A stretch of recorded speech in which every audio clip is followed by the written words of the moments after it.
Hey, I was wanting to talk about this morning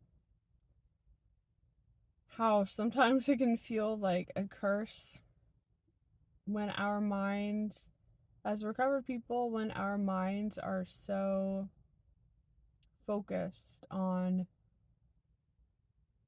transforming in a goal or several goals, um, because it's very intense. On the other hand, it's a gift because so many people don't have that intrinsic drive to change their lives and live in a way that is really investigating who they are as an individual and how you can transform and change to get from where you are now to that point, and the whole journey of being patient and just holding on and finding ways to make the time more bearable in between point A and point Z, or B, I think I said. So that's good news for us. Um, and I'm just thinking how important it is to not be afraid of our own thoughts, our own feelings. Knowing that no thought or feeling we have makes us a bad person or broken or anything. It's literally just old examples of what we've seen in the world around us, of how to interpret and add a narrative and meaning to different sensations we feel in our body. And some of the conclusions of these emotions could be based on, really tragic stories. So it's kind of basically there's more of a warning or superstitious, you're evil if you do this, because it's, based on fear of a tragic story, a tragic history. It's trying to like push people to not want to encourage a certain emotion in them, because people have believed that crimes were committed out of passion, for example. So, and that's just a misunderstanding of crime and why crimes are committed, I think. But the good part is that those are all stories based on the past, and in the present, as quiet little people in our just day-to-day, like very domestic lives, we can investigate alternative narratives and just understandings for what these sensations mean in our body, and other pieces of the puzzle that could be rearranged so that everything makes sense. And an important part along the way is to remember to understand our mind as a free playground of safety. It has to feel like a safe environment. We're not judging ourselves. We're not here to be harsh and punish ourselves. We're not here to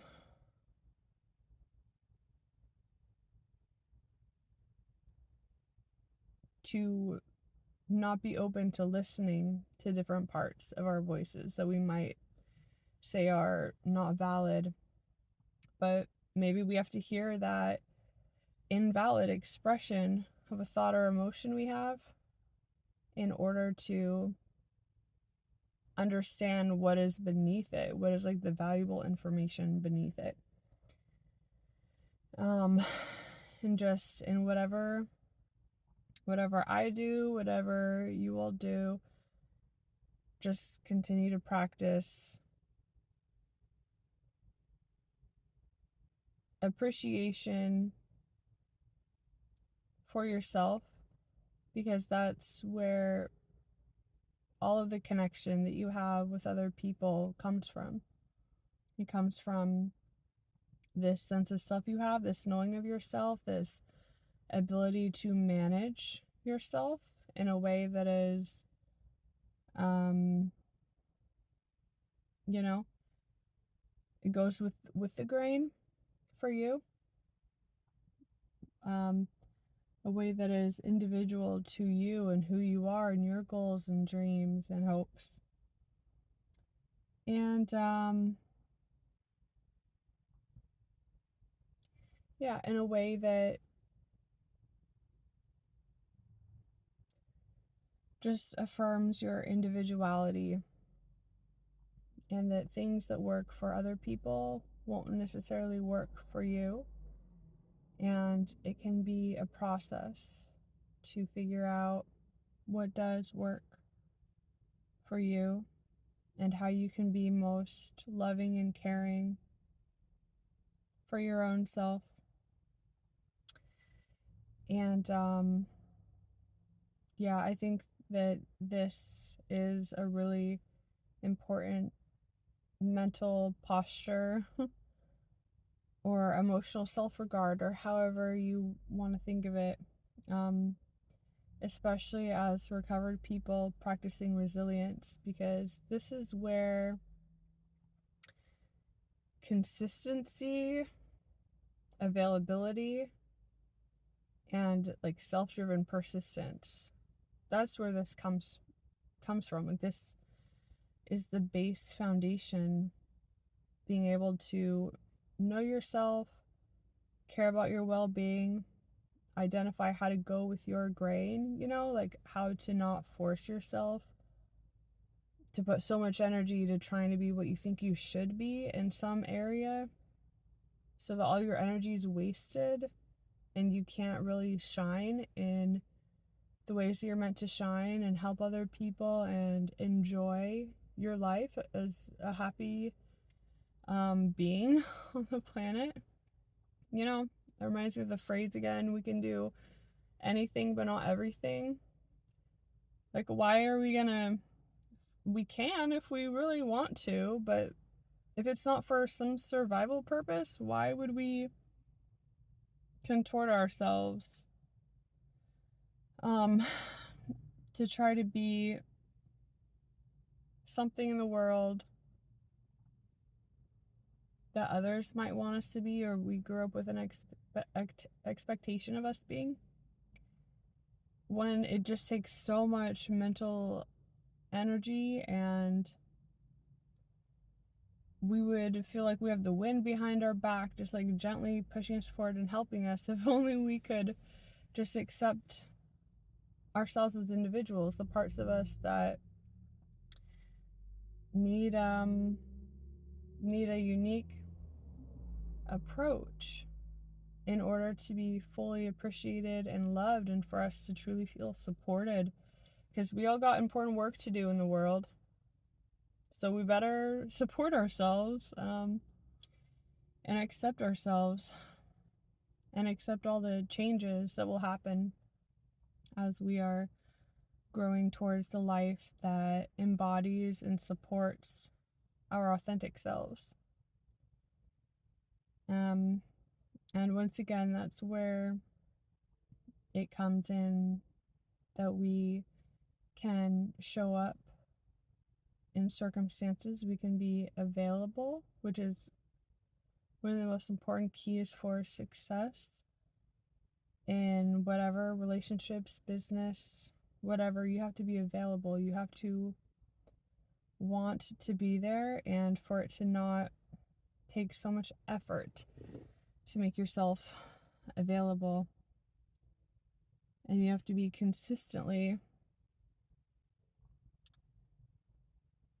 excited, ready, positive, and persistent. You have to have that inner drive, that inner motivation to want to be this. It can't be based on like, oh, I'll be able to be a part of society or what someone else wants me to be.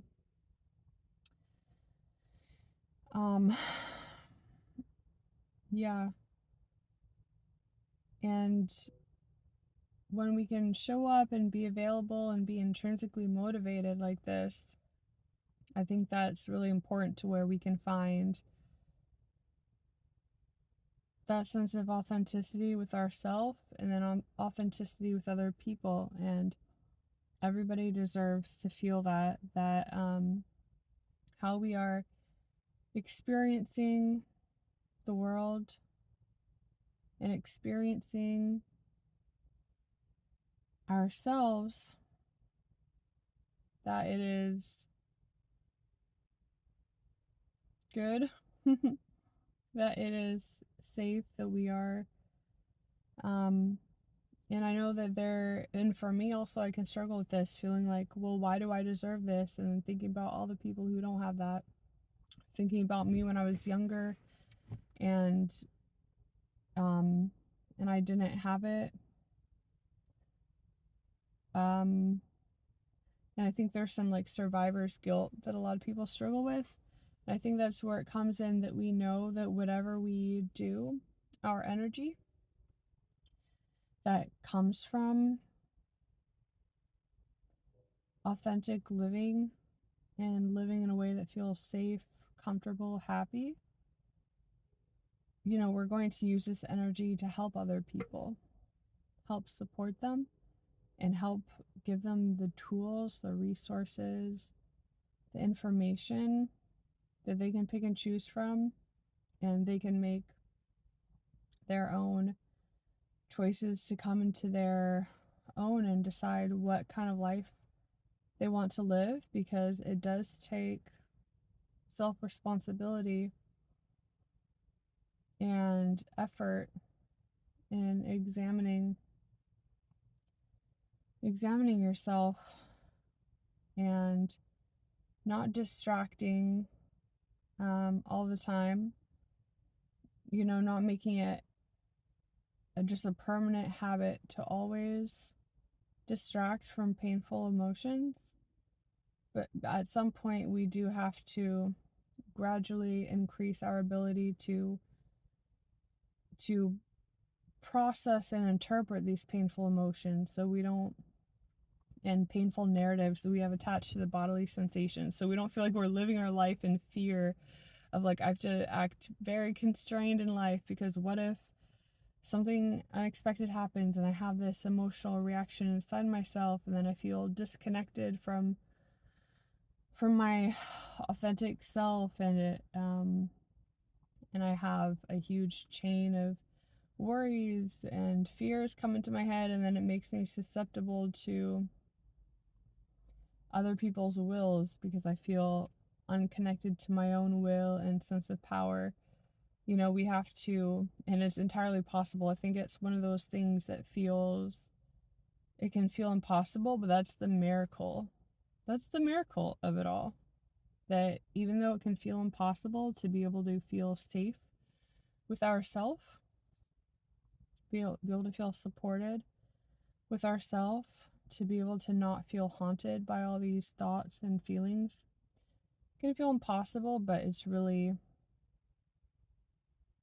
very possible. It just takes patience and small gradual mindset shifts where you learn that when it comes up, you can use different techniques to whatever works best for you. You can use different techniques to interpret and understand what's happening internally, so that your kind of knee-jerk interpretation or conclusion about what these bodily sensations mean, it doesn't condemn you, because we're all going to feel emotions, bodily sensations, fear, things coming up from the past, but we can't let our knee-jerk interpretation of it, we can't let it prevent us from believing in ourselves and doing our best work. Anyway, thank you for listening. Have a beautiful day. You are amazing. All your dreams are right here. You're in the process of it. You are a part of the steps right now that's bringing you to where you want to be. You are in the process. You just got to keep on going along for the ride. Take care. Bye.